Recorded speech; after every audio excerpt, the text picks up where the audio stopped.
சொல்லு தம்பி. ஆனா ஒரே நிமிஷம் நான் ஒண்ணு மட்டும் கேட்கணும். நீங்க என்னை பத்தி என்னதான் போடுங்க ஒண்ணுமே. நான் உன்னை பத்தி எதுவுமே போடல தம்பி. நீ தேவேந்திர சமுதாயத்துல வேலை பார்த்துட்டு இருக்க. நீ தேவேந்திர சமுதாயத்துக்கு தலைவர் ஆகணும்னா ட்ரை பண்ணு. இங்க வந்து யாரையும் தவறா பேசக்கூடாதுன்னு சொல்லலாம். ஒண்ணுமில்லண்ணே, இங்க மோடி செட்டியார் சமுதாயம்னு ஒரு இது பதிவு யூடியூப் சேனல்ல போட்டிருக்கீங்க, இப்பதான் பார்த்தோம்னா. சரி, மோடி பிறந்தநாள தேவேந்திர சமுதாயம் பெரும் அளவுக்கு கொண்டாடிச்சு. அதாவது அங்கங்க அன்னதானம்னா போட்டு கேள்விப்பட்டிருப்பீங்க. இல்ல நான் கேள்விப்படல தம்பி. அப்படிங்களா?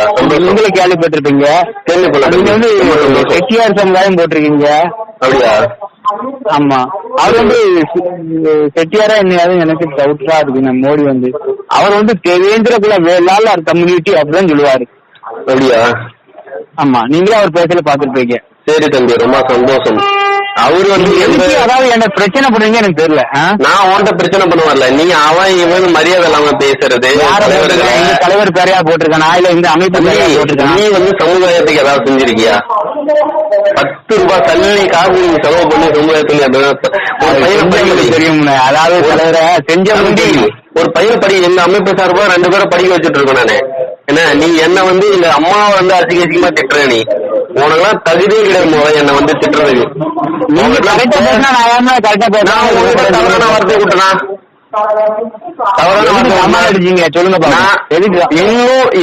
இன்னும் 12 மணி நேரத்துல நாளை காலையில ஜான் பாண்டியன் அவர் உன்கிட்ட பேசுவாரு. நாளைக்கு காலைல அவர் மீட்டிங் தானே போறேன் 1 மணிக்கு. ஓகே ஓகே, போட்டோ பாத்தீங்களா? உங்களுக்கு வாட்ஸ்அப்ல அனுப்பிக்கேன். இருக்கட்டும் தம்பி, ஒன்னும் பிரச்சனை இல்ல. அவர் கூட நெருக்கமா இருக்கிறவர்கிட்ட நான் பேசிட்டேன்.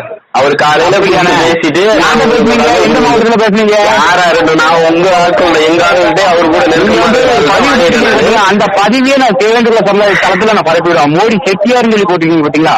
சரி, பரப்பு தம்பி. நம்பரை போட்டு நான் பரப்புவேன். அந்த குரூப்ல ஃபுல்லா வேற ஐடியில பரப்புவேன்.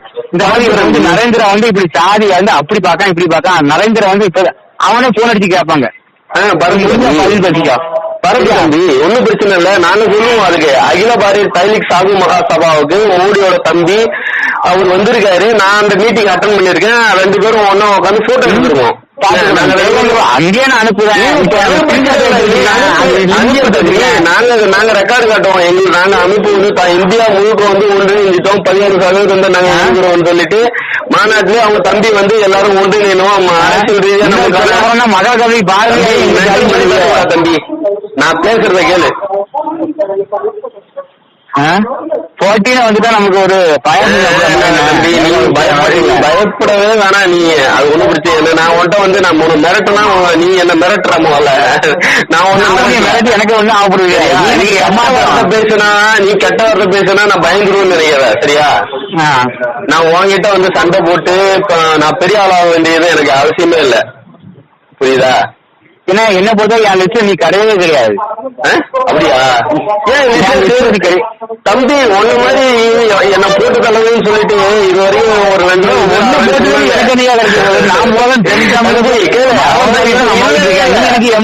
சின்ன போச்சு அடிக்கிறது எப்படி, சூடான அடிக்கிறது எப்படி? தம்பி, நான் உங்ககிட்ட நான் பெரிய ஆளு, நான் சூறன் வீரம்லாம் காட்டுறதுக்கு எனக்கு அவசியமே கிடையாது. சரியா? நான் உனக்கு பயந்து போகணும்னு அவசியமே எனக்கு கிடையாது. மோதிகள்லாம் வா மோது என்னை பத்தி பேசிருக்கேன் இல்லையா? என்ன பேசி நான் அடிக்க நீ பேசியா? தம்பி, நான் காலையில பேசிடுறேன் தம்பி. நான் உங்ககிட்ட பேச வேண்டிய அவசியம் எனக்கு கிடையாது தம்பி. நீ எனக்கு ஒரு ஆளு ஒண்ணும் இல்ல. திருவாரூர் மாவட்டம் தலைவர், நான் ஒரு இளைஞர் கூடத்துல நான் யார்கிட்ட பேசணுமோ உங்கள்ட்ட பேசிக்கிறேன். யார்டா பேசிக்கோ. ஆனா மோடி செட்டியான்னு சொன்னா பார்த்தா அதுக்கு 15 காலையில கூட 15 போட போற இல்ல. நீ அந்த லிங்க நீ அனுப்ப உன்னால முடிஞ்சதை பாத்துக்க தம்பி. மோடி உங்க தம்பி பேசின ஆடியோவே அடுத்து நான் அப்லோட் பண்ணுவேன் தம்பி. உன்னால முடிஞ்சது நீ பாத்துக்க தம்பி. ஓகே ஓகே, ஒன்னும் பிரச்சனை. பாத்து நன்றி. மறுபடியும் போன் பண்ணாத. சரியா? பாத்து வரப்போக்கல யாருக்கு பாக்கும் தம்பி. தேடி போகக்கூடிய ஆள் தான் நானு. தம்பி வர நேருக்கு நேரம் தான் போகணும் வீரன். அந்த சும்மா திருவள்ளிக்குள்ளதான் இருக்கேன். ஓடிட்டு பாடுறா நீ. நான் ஹைதராபாத்ல இருக்கேன்னு சொல்லுவா. ஹைதராபாத்ல இருக்கேன். உனக்கு லைவ் லொகேஷன் அனுப்பிச்சு விடுறேன். முடிஞ்சா செய் வா. நான் திருவள்ளிக்குள்ளதான் இருக்கேன். ஆளை அனுப்பேன். நான் ஒண்ணு மாதிரி ரவுடியோ ஒண்ணு மாதிரி 4-5 கேஸ் பெண்டிங் வச்சுட்டு உட்காந்து இல்லையடா. நான் சமுதாய பணி எனக்கு என்னென்ன இருக்கோ அது என்ன நான் எங்களுடைய மக்களுக்கு செய்ய வேண்டியது எக்கச்சக்கமா இருக்கு. அதையே பார்க்க முடியல என்னால. உன்கிட்ட பேசுறதே வேஸ்ட். நான் 5 நிமிஷம் வச்சுட்டா உன்னால முடிஞ்சதை பாத்துக்க. பிரச்சனை தேடி போக தெரியாது. அதான் நீ தான் வந்துட்டு இருக்க. நீ உன்னால முடிஞ்சதை பார்த்து சும்மா போன் விட்டு மாடல போட்டு எனக்கு வந்து டார்கெட் வந்து உன்னைய வைக்க பாக்கணும், புள்ளி வைக்க பாத்துக்கலாம், ஒண்ணும் பிரச்சனை இல்லை. சரி டார்கெட்டாவது வை, புள்ளியாவது வைடா. டே ஒண்ணு மாதிரி வேலை பாத்துக்கலாம். போடா எனக்கு